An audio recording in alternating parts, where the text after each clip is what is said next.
Y ahora vamos a continuar con esta sesión gallega y Tania Mosquera Castro nos va a ilustrar, y nunca mejor dicho, lo de ilustrar, con el repertorio gráfico de la Cova de Eirós.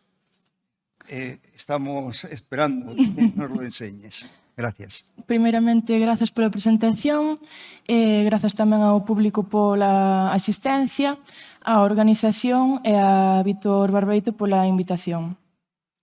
Como ben se dixo, eu vou a falar das representacións de Cova Eirós, neste caso a través dos zoomorfos máis representativos, e posteriormente chegarémonos tamén ao noreste de Portugal para ver outras representacións que gardan paralelismos e profundizar así tanto no coñecemento de Cova Eirós como no que é o fenómeno artístico paleolítico no noroeste peninsular. Primeiramente, Cova Eirós localízase na aldea de Cancelo, entre Castela e Lugo.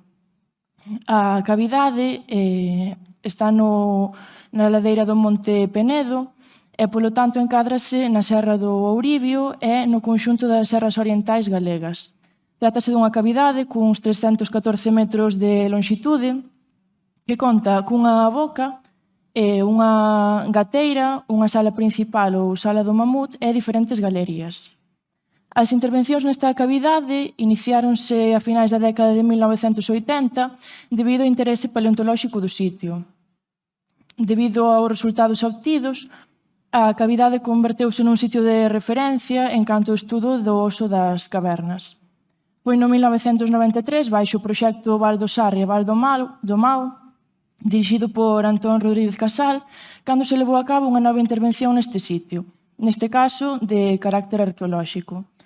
Os resultados foron moi interesantes e permitiron observar ocupacións paleolíticas e, entón, no 2008, baixo o proxecto Ocupacións Humanas durante o Plistoceno na Conca Media do Miño, iniciáronse de novo estas intervencións de carácter arqueolóxico que se desenvolven ata a actualidade. Os resultados son moi interesantes e permiten coñecer que se veñen producindo ocupacións dende o Paleolítico ata momentos medievais nesta cavidade e que esta foi usada ata momentos contemporáneos tamén. Así mesmo, destaca a constatación de ocupación da cavidade tanto por neandertais como por sapiens. En canto aos materiais obtidos, destaca un gran conxunto de líticos e de fauna principalmente, e tamén a existencia de arte moble paleolítico. Neste caso, recuperouse unha azagaia decorada mediante incisión e tamén un colgante elaborado sobre canino de raposo. Estas evidencias veñen a conformar un novo punto no mapa da distribución da arte moble paleolítica en Galicia, xunto con outros achados como Férvedes ou Valdavara. A pesar de achados de arte moble nesta cavidade, debemos de ter en conta que o noroeste, e sobre todo no referido a Galicia, esta foi considerada unha área marxinal respecto á distribución da arte paleolítica. É dicir, considerouse que esta únicamente esta finalizaba na área da Cornixa Cantábrica e que no territorio de Galicia, norte de Portugal, non existiría. Esta idea trocou na década de 1980 coa descoberta de gravados paleolíticos ao aire libre en Mazouco e posteriormente seguiron outras descobertas como o Siega Verde, Domingo García e o Vale do Coa. Durante os últimos anos foronse identificando diferentes estacións tamén ao aire libre nesta área do noreste de Portugal e foi no 2011 cando se identificaron gravados e pinturas no interior de Cova Eirós, supoñendo, polo tanto, un fito no estudo do Paleolítico galego, xa que ata o momento é a única cova con decoracións paleolíticas en Galicia e tamén no contexto do noreste peninsular, é dicir, máis ao lado da fronteira do Nalón. No interior desta cavidade identificáronse ata o momento unhas 120 representacións, nas que se identifican tanto zoomorfos como figuras como motivos non figurativos. Debemos de ter en conta de que o soporte destas representacións é a rocha calcaria, característica deste ambiente cavernario. En canto ás técnicas de execución, estas correspóndense coa pintura, empregando o carbón vegetal como materia prima, e tamén o gravado, tratándose neste caso do gravado inciso realizado con maior ou menor profundidade dependendo dos motivos. En cuanto á conservación das representacións, debemos de dicir que estas se atopan xeralmente nun mal estado de conservación e cunha visualización moi complexa debido á presenza de grafitis modernos e de escorrentía na cavidade. As datacións radiocarbónicas efectuadas sobre algunhas das representacións pintadas encadran a realización das mesmas no 9700-8600 BP. Xunto coas datacións, as características morfolóxicas e estilísticas destes zoomorfos permiten a súa ascripción a unha fase concreta, que sería o denominado estilo quinto, que se encadra a rasgos xerais entre 11.000 e 9.000 BP. Trataríase, polo tanto, dunha arte encadrada en momentos terminais do Paleolítico ou xa cara a un tránsito cara a un epipaleolítico. En definitiva, a arte das derradeiras sociedades cazadoras-recolectoras. As representacións encadradas neste marco cronocultural caracterízanse principalmente por presentar unha simplificación das formas fronte a aquelas representacións máis naturalistas de períodos anteriores, tamén pola presenza dun esquematismo ou formas xeométricas na súa configuración e tamén pola desproporción e, en algúns casos, o recheo mediante estriados do seu interior. A continuación veremos algunhas das máis representativas, como dixen. Debemos de ter en conta que en Covairós hai uns 13 panéis, divididos á súa vez en algúns máis. En este caso, comezamos polo panel 1, que se trata dunha ampla superficie situado xusto no chan, sobre o que se levanta un pequeno teito. Trátase dunha superficie moi interesante, e, aínda que hai representacións ao longo de todo esta, ímonos centrar na parte inferior esquerda. Ali atopamos unha pequena superficie plana e delimitada por fracturas naturais, onde se representou un conxunto formado por un bóvido e unha cerva. Como podemos ver nesta imaxe, é moi complexo observalo, pero mediante o tratamento digital podemos observar de forma máis clara estas representacións. En canto ao bóvido, este presenta un corpo cunha tendencia oval, alongada, unha cabeza tamén moi alongada, con fociño desproporcionado en canto o que é o conxunto do animal, cornos en perspectiva biangular recta e patas resoltas mediante liñas simples. No caso das dianteiras son liñas rectas e no caso das traseiras estas converxen dando unha forma de V. En canto este animal destaca o feito de que trátase dunha pintura silueteada, é dicir, únicamente se debuxou o contorno desta e o interior foi recheo mediante de liñas. A segunda figura, que se atopa na parte inferior, correspóndese cunha cerva, tamén realizada mediante a técnica da pintura, e esta presenta un corpo moi peculiar neste caso, xa que ten tamén unha tendencia alongada, rectangular e flexionada. A cabeza é triangular, as orellas resoltas mediante liñas simples, ao igual que as patas dianteiras e traseiras. A continuación do panel 1 temos o panel 2, que é unha superficie que se adentra na sala principal, ou sala do mamut, e este conta tamén con diferentes representacións tanto pintadas como gravadas. Neste caso, o motivo de interese localízase na área media do panel, na súa parte máis central. Correspóndese cunha cerva, tamén realizada mediante a técnica da pintura. Como podemos ver na imaxe, é complexa de observar debido a esa escorrentía tamén presente no soporte, mas co calco é moito máis sinxelo identificala. Trátase tamén dunha figura siluetada, cuxo contorno parece formar un corpo tamén con esa tendencia alongada, de forma oval, e parecen observarse esas patas dianteiras e as traseiras tamén feitas con trazos lineais. A cabeza triangular, e destaca o feito de que non foi preenchida toda a figura, senón que se empregou a tinta plana para o preenchimento da cabeza e dos cuartos traseiros. A continuación do panel 2, tamén na sala principal, atópase o panel 3, que é unha superficie tamén moi ampla, onde se atopan diferentes representacións, tanto pintadas como gravadas. O caso de interese localízase nun extremo do panel, nunha área cóncava do panel, onde se localiza un conxunto de dúas figuras. A primeira destas correspóndese cunha pintura realizada tamén con carbón, e foi aquí onde se realizou unha das datacións que permiten o encadramento cronolóxico destas figuras. Trátase dun animal non identificado, indeterminado, polo tanto, onde se observa esa liña cérvico-dorsal, unha cruz moi marcada, orellas de forma redondeada e unha cabeza máis ben modelada. No interior desta atópase un gravado que representa neste caso un cuadrúpede. Debido ás características morfolóxicas, posiblemente se trate dunha cerva. Esta atópase por debaixo da pintura, da que falamos anteriormente, polo tanto, indica a anterioridade na súa execución.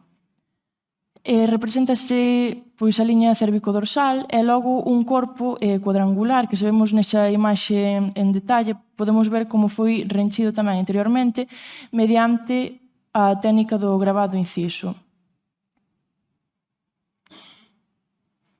Entre a sala principal e unha das galerías temos un espazo de tránsito onde se atopa o panel 8. Este é un panel moi interesante, ao tempo que tamén é moi complexo, e conta cunha gran amplitude e diferentes representacións gravadas únicamente. Entre estas identifícanse partes de animais e motivos non figurativos.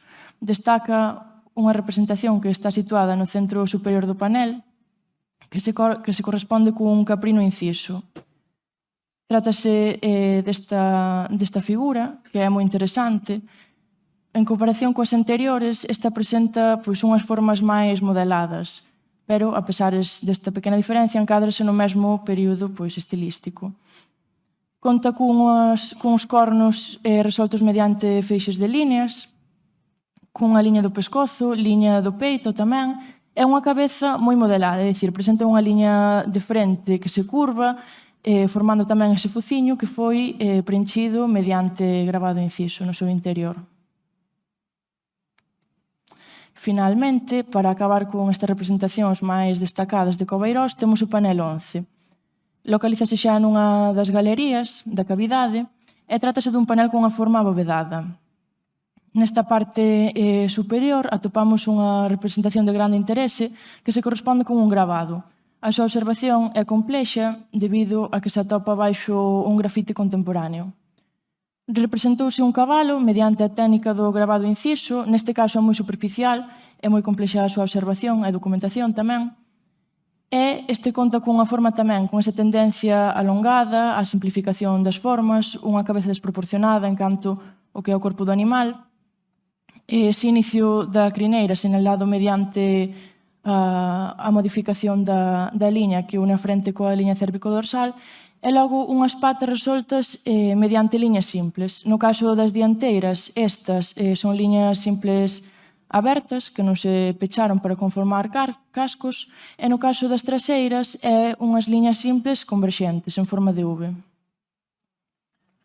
Polo tanto, temos aquí diferentes representacións que se describen, como dixen, a ese período estilístico, contando con esas características de simplificación das formas, recheos interiores, etc. Se imos ao noreste de Portugal, temos diferentes sitios que contan con este tipo de representacións tamén. Estes localízanse tanto no Val do Coa como no abrigo do Pasadoiro ou outros sitios, mas neste caso centrarémonos sobre todo no Val do Coa, aínda que daremos outros exemplos. Debemos de ter en conta de que ata o momento falamos das representacións de Covairós que se atopan sobre un soporte calcario, característico dese ambiente cavernario. No caso do noreste portugués, trátase dun soporte e dun ambiente completamente diferente. É dicir, no noreste de Portugal non hai cavidades decoradas, senón que se trata de panéis ou abrigos ao aire libre e o soporte correspóndese con xisto ou rocha granítica. De forma xeral, o que podemos dicir de Covairós e do noreste de Portugal é que as técnicas de representación das figuras son semellantes. Primeiramente, en Covairós, temos pinturas realizadas en negro mediante carbón, as cales tamén se atopan no noreste de Portugal, neste caso correspóndese co abrigo da Fraga do Gato. Temos tamén pintura en vermello que non atopamos en Cobeirós, neste caso correspondente con Falla e cunha cronoloxía que está entre esa tradición paleolítica e arte esquemática, e logo, no referido aos tipos de gravado, hai dúas técnicas diferenciadas. O gravado inciso documentase en Cobeirós, sendo diferente o tipo de profundidade que está cada, dependendo dos motivos, ao igual que sucede no noreste de Portugal, que hai gravados incisos máis profundos e outros máis superficiais. No caso do gravado picotado, este non se documenta en Cobeirós, únicamente se documenta no noreste de Portugal, e este pode ser moito máis separado, é dicir, con máis separación entre os diferentes picotados, ou moito máis concentrado, como é o caso deste detalle. Esta técnica de representación, posiblemente, fronte este gravado inciso, tería a función de dar maior visibilidade ás representacións, unha función que no caso de Cobeirós podería desempeñar a pintura.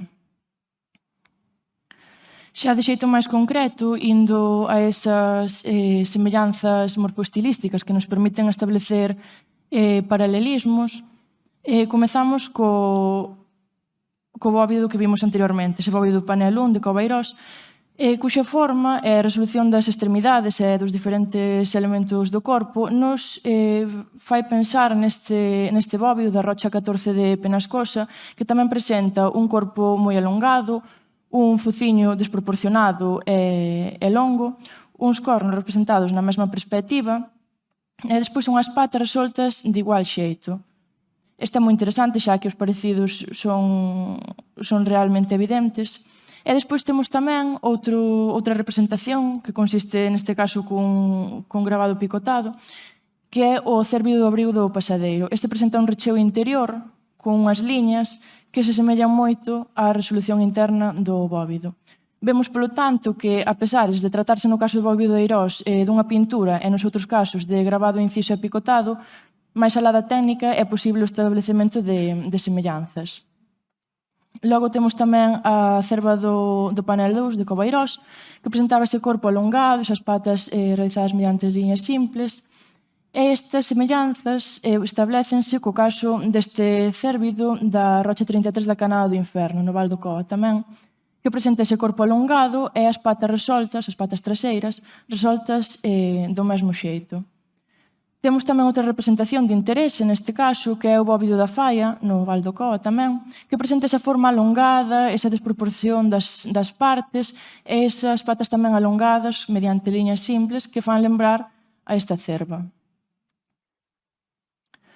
En canto a ese cuadrúpede do que falábamos, dese cuadrúpede inciso, podemos ver que o xeito de resolución interna mediante esa técnica de gravado inciso lembra moito a unha das representacións máis destacadas ou coñecidas do Val do Coa, que é o cervato da rocha 14 da Canada do Inferno. Podemos ver que ese interior tamén é recheo mediante ese tipo de liñas, aínda que se trata de figuras de diferentes tamaños, xa que aquí non están escaladas. É moi semellante e por iso tamén fai pensar en que se poida tratar neste caso dunha cerva. No caso do caprino do panel 8, víamos que destaquei o componente do modelado da cabeza, dese fociño redondado, esa liña da frente curva, e isto fai nos lembrar esta representación que se corresponde cun cervo da rocha 23 de Quinta da Barca, que tamén presenta esa cabeza modelada con ese fociño redondado, esa liña de frente marcada. E finalmente temos o cabalo do panel 11, que, como dicía, presentaba esa forma alongada, esas patas realizadas mediante liñas simples abertas. E seméllase a esta representación dun cuadrúpede que atopamos na rocha 3 da Canada do Inferno, que tamén presenta ese corpo alongado, con tendencia rectangular, e esas patas realizadas en ambos os casos mediante liñas simples abertas. A xeito de conclusión, debemos de destacar e recalcar o feito de que, Coibeirós se corresponde actualmente con un sitio de grande valor tanto arqueolóxico como patrimonial e artístico, conservando as únicas representacións rupestres do Paleolítico galego. As datacións e as características estilísticas de algúns dos zoomorfos da cavidade permiten a súa descripción a momentos terminais dese Paleolítico, é dicir, a actividade artística ou gráfica dos derradeiros cazadores-recolectores. Que é o que nos indican estas semellanzas que estivemos a ver co noreste de Portugal? Principalmente debemos de ter en conta de que, ao igual que hai semellanzas e paralelismos, tamén hai particularidades e diferenzas, as cales non estivemos a ver neste caso, pero que tamén son moi interesantes. Estes paralelismos permiten achegarnos á comparación de dous territorios cuxos ambientes e soportes son totalmente diferentes. Pero a pesar desta diferencia de partida, que parece non permitir relacionar ambos sitios, indícanos que as características morfolóxicas e estilísticas son parecidas en ambos os casos e que, neste caso, permiten achegarnos aos posibles lazos e intercambios culturais ou simbólicos que puderon existir entre os grupos de cazadores-recolectores que habitaron o territorio no momento de elaboración das representacións. Finalmente, estes paralelismos tamén nos indican a constatación da presenza dunha corrente artística ou estilística que ven por imitación ou que por transmisión se desenvolveu ao longo deste territorio. Moitas grazas.